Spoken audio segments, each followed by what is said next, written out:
Alors, c'est pas aussi simple, parce qu'en vérité, l'Académie de Lille, c'est une grande académie. C'est la 3e en France après Versailles et Créteil, mais c'est une académie qui connaît des baisses d'effectifs scolaires dues à la baisse de la natalité depuis plusieurs années, quasiment depuis 2012, et particulièrement ces 5 dernières années, l'Académie a perdu déjà 50 000 élèves. Pour autant, les postes ont été largement maintenus, ce qui fait que le taux d'encadrement s'est amélioré chaque année. Dans le premier degré, on a moins de 20 élèves par classe désormais.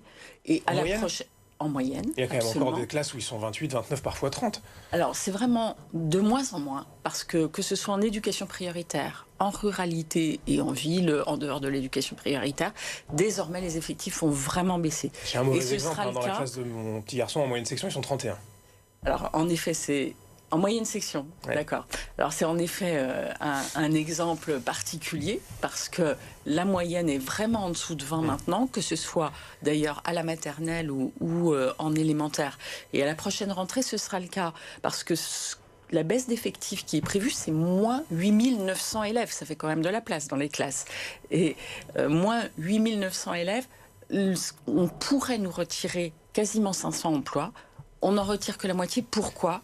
Parce que la situation sociale de notre académie le mérite. Parce que, selon vous, la situation sociale du Nord-Pas-de-Calais que vous dites prendre en compte est différente. Absolument. Aussi.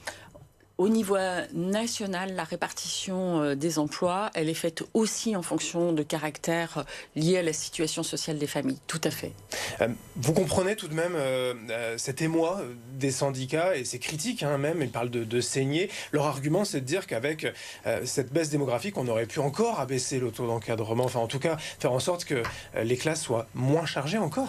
En tout cas, évidemment, on peut toujours faire mieux. Le dialogue social, je l'ai eu avec les organisations syndicales cette semaine.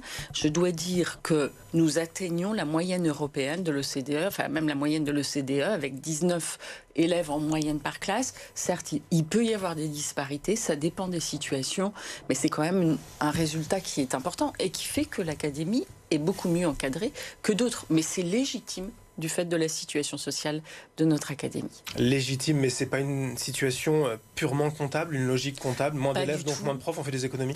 Pas du tout. Alors, évidemment, notre pays fait des économies, c'est le budget de la nation, il a été adopté, c'est d'ailleurs une bonne nouvelle. Il faut savoir aussi que pour la prochaine rentrée, nous allons créer un nouveau concours, après une licence 3, qui fait que les étudiants, pendant leur année de master en M1 et en M2, vont être rémunérés avant de devenir à temps plein, puis titularisés comme enseignants.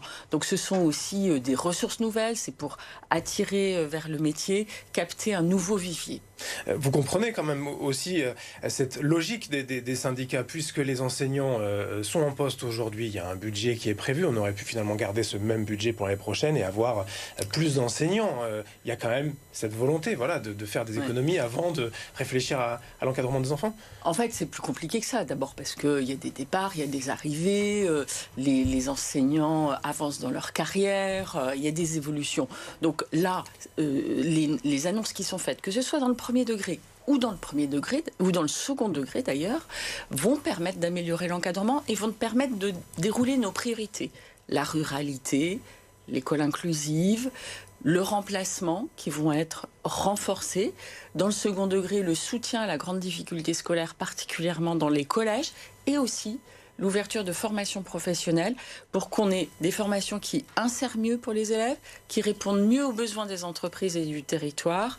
Et nous avons mis pas mal de moyens pour la prochaine rentrée. Pour cette priorité, c'est la feuille de route que m'a donnée le président de la République. Pour rester en tout cas sur cette baisse démographique et donc cette baisse du nombre d'enseignants, est-ce qu'il y aura, c'est toujours le cas, des ouvertures de classes, des fermetures de classes, mais le solde finalement à l'arrivée dans la région, il sera Alors le travail sur la carte scolaire va débuter dans quelques semaines. C'est le travail du printemps, c'est un travail qui est fait en finesse, surtout en dialogue avec les élus, avec les maires, qui aura lieu au mois de mars et qui sera conduit au niveau de chacun département.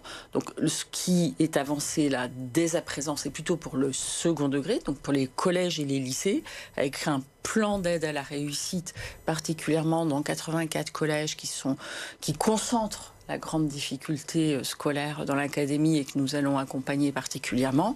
Pour les lycées, un maintien, comme je le disais, du niveau d'encadrement et même des ouvertures de formation pour la voie professionnelle dans des secteurs d'activité très différents. La réindustrialisation, les grands projets, je pense au nucléaire, au canal Seine-Nord, je pense aussi bien sûr au métier des soins et services à la personne ou au métier de la santé.